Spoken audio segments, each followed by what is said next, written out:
Las filtraciones de Wikileaks también han revelado información sensible sobre la situación en estas plantas japonesas. Un informe oficial de la Organización Internacional de Energía Atómica, la OIEA, advertía en diciembre del 2008 que las medidas de seguridad de estas plantas estaban obsoletas y que los terremotos graves podrían suponer un problema muy serio a las centrales nucleares. La respuesta de Tokio fue comprometerse a mejorar el nivel de seguridad de todas sus centrales atómicas y se creó un centro de respuesta rápida en la central de Fukushima. Sin embargo, los documentos aseguran que el peor escenario que se estableció como hipótesis fue un terremoto de 7 de magnitud. El terremoto del viernes, recordemos, llegó a 9 grados de magnitud.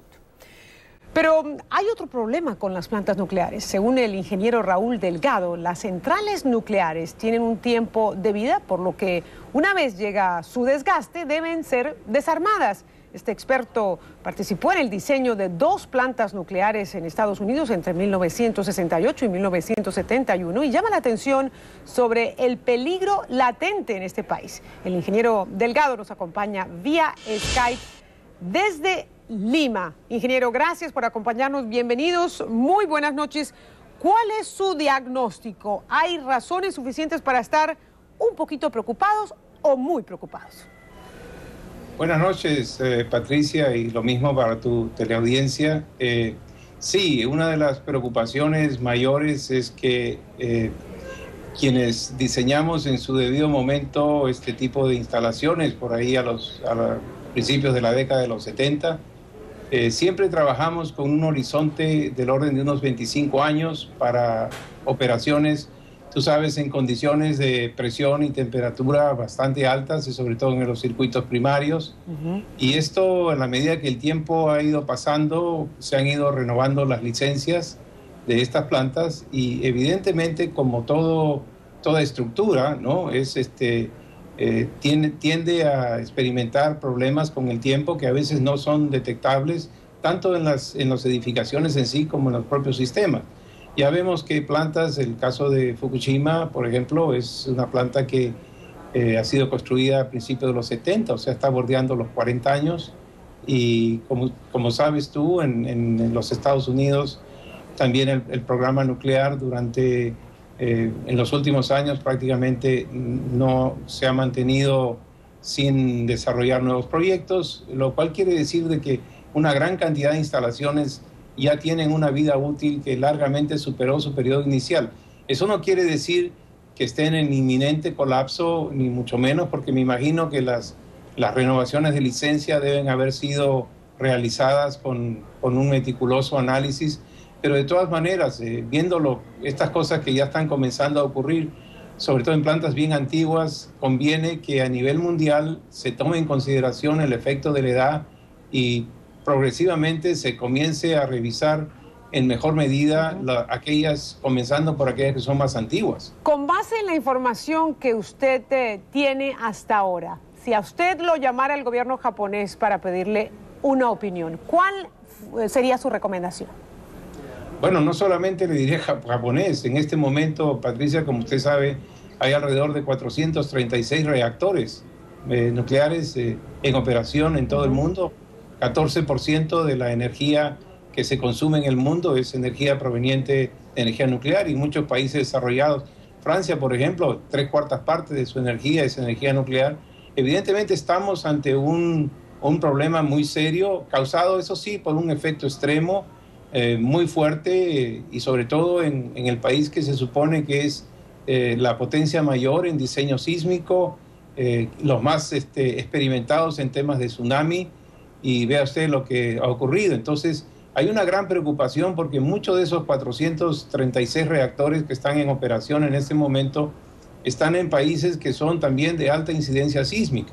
Entonces, es un tema que evidentemente tiene que ser revisado en cuanto a licencias. No es que estoy proponiendo, ni mucho menos, por cierto, que todos los reactores en este momento dejen de funcionar, pero sí que es una medida de alerta que debemos claro.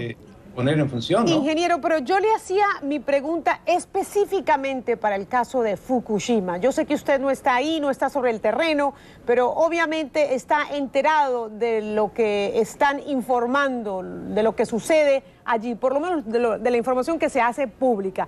Con base en esos datos, ¿qué se debería hacer? Mire, yo creo que lo que están haciendo está bien, pero el tema es que no lo pueden parar. Da la impresión de que... ¿No les está funcionando? No les está funcionando. Han hecho todo lo que se ha debido hacer. Yo en este momento... Entonces, ¿qué hay que hacer? Recuerdo, no creo algo adicional que se puede hacer. Ahora, el problema está en que ya el tema aparentemente se está escapando de las manos. Una de las cosas que nunca debe ocurrir, que es la radiación hacia el exterior, parece que ya es un hecho. Ahora va a obligar a monitorear evidentemente lo que está ocurriendo, lo que se está transmitiendo, comenzar a dar medidas de seguridad a la población que puede estar afectada en esto. Usted sabe que los efectos no solamente son de momento, sino son largos en el tiempo. Y básicamente lo que hay que hacer es comenzar a proteger a la población fuertemente, como entiendo que ya se está haciendo. Ahora, ¿no? ingeniero, ya sabemos que por unas horas los 50 trabajadores que habían allí tratando de controlar estas explosiones y tratando de mantener estos reactores refrigerados fueron evacuados por unas horas. Después los niveles de radiación bajaron, dicen, y estos expertos regresaron no solamente 50, sino 180. ¿Qué pasa si los niveles de radiación siguen aumentando y si esta gente tiene que volver a salir y dejar esta planta sin ningún tipo de atención? Y bueno, y si los niveles aumentan, ¿cuál es el escenario? ¿Qué pasa? ¿La planta explota? ¿Qué pasa? ¿O cuál es la solución? ¿Qué va a pasar? Es lo que la gente se pregunta. Claro está. Mire, de todas maneras, los 50 o los 180 están haciendo evidentemente un acto heroico de mucha responsabilidad patriótica con sus comunidades y obviamente el cariño y el grado de involucramiento de ser trabajadores de esta central. Pero lo que de todas maneras se plantea, yo no creo que las plantas exploten, porque las plantas se apagaron. El problema simplemente en este momento es de que un meltdown va a originar una fuerte cantidad de radiación en la atmósfera. Y de ahí lo que viene fundamentalmente es la protección y el monitoreo de esto para determinar los alcances, las zonas de exclusión, ¿no? Y eventualmente el rumbo que eso puede tomar no solamente hacia otras ciudades, sino incluso hacia otras latitudes. O sea que el peor escenario, perdóname, ingeniero, que lo interrumpa, el peor escenario es que se abandone la planta y que se sigan emitiendo estas radiaciones. Y bueno, tener cuidado con la población, o sea, enfocarse en la salud de la población. No hay nada que se pueda hacer para evitar la radiación sin personal allí. Bueno, si todos los mecanismos colapsan, y hemos visto que lamentablemente incluso la estructura exterior de los contenedores ha volado o está evidentemente totalmente fisurada, entonces hay un primer efecto donde la radiación va a ser fuerte, poco a poco va a ir degradándose, los materiales que puedan degradarse. Es un tema parecido a lo de Chernóbil, ¿no? Si es que llegamos a ese extremo, Dios mío, ojalá no lleguemos, pero parecería que vamos en ruta de ello. Y en el momento lo primero que evidentemente es proteger a la población, eso sin lugar a duda.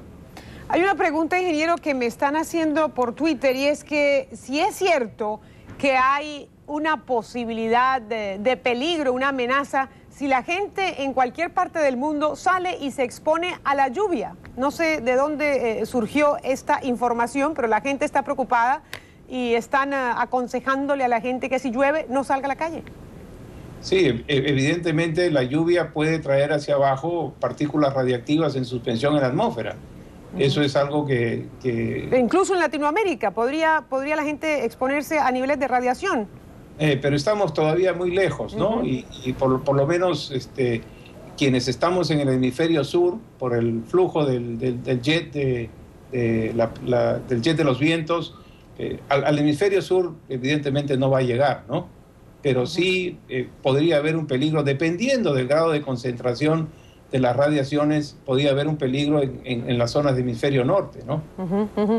Una última pregunta, ingeniero. Hay quienes están pensando en que una alternativa es arrojar miles de toneladas de arena a la planta como pasó en Chernóbil. ¿Eso es posible cuando la planta está emitiendo niveles de radioactividad en la eventualidad de que esos niveles sean muy peligrosos? En este momento es muy difícil, porque incluso ya usted vio que el intento que hicieron con el agua de mar por helicóptero tuvo que ser abortado, ¿no? Pero en la medida en que pueda menguar la radiación, evidentemente lo que hay que hacer es hormigonear eso y cerrar eso como que fuera un mausoleo de por vida, ¿no? Antes de que los efectos de la radiación sean mortales o sean muy peligrosos, claro. Bueno, pues creo que me quedó un poquito más claro. Espero que a nuestra audiencia también. Vamos a seguir pues muy atentos, como el mundo entero lo está haciendo, sobre la situación allí en Fukushima. Ingeniero, le agradezco muchísimo este contacto. Muy buenas noches. Muchas gracias a usted, el ingeniero Raúl Delgado, desde Lima. Vamos a la pausa.